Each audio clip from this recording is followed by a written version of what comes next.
good luck in following the thread of what I'm talking about. But I want to talk about a pressure campaign win. We had a big win. So this place called SooDee, which is a fashion brand, they've been under a pressure campaign for a couple months. And hey, Sky, what's going on? They're based in Boston, and Fur Animal Defense League and Chainsaw Boston have been, they've been mounting this campaign for a couple months now. They've been on social media saying, hey, please, stop abusing animals. They've been showing up at the shop.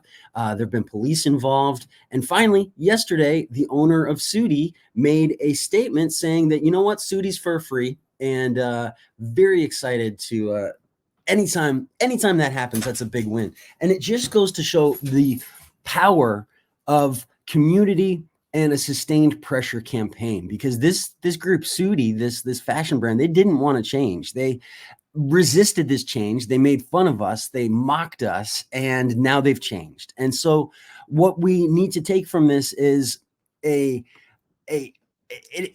fills my sails, and we're going to sail across the ocean of empathy and love, and we are going to make the world a better place. And you know what? There's going to be some growing pains sometimes in order to, like, the growing pains. I love this concept, right? So like, you're a kid and someday you're going to be an adult. And between those two, there's this idea of growing pains, and it's both a physical and a mental thing. So I remember physically my legs growing as a kid and being like, oh, this hurts so bad, laying in bed and just being, my legs hurt. Why do my legs hurt? And my dad would come in and just, oh, it's growing pains, So in order to become an adult, sometimes there's going to be some growing pains. And I think that the people who run SooDee probably felt some of these growing pains, because it's not comfortable having to deal with animal rights activists. That's not our goal. Our goal isn't to make you comfortable. Our goal isn't to make you like us. Like, that's something that a lot of people misunderstand about animal rights activism. Like, I do a lot of what I consider impactful activism, and it's online. Like, I'm making comments online, and a lot of people will come and say, that's just armchair activism. You're not really doing anything. But honestly, my mind was changed online from seeing things that people were writing and things that people were sharing, ideas. It's not just,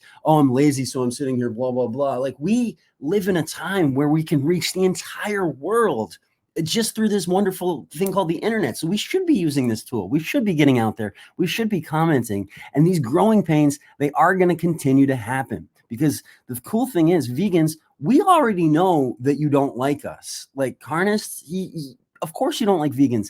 I'm on Reddit all the time, and I get a comment quite often. And the comment is, you're the exact type of vegan that give vegans a bad name.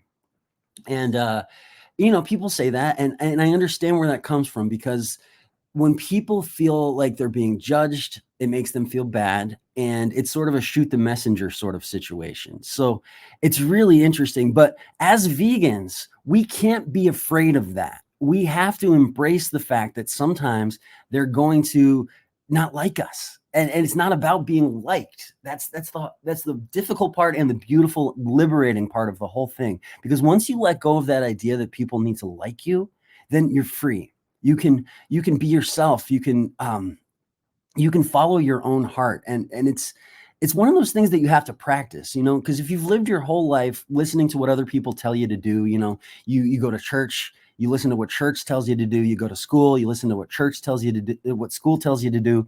You listen to what your parents tell you to do.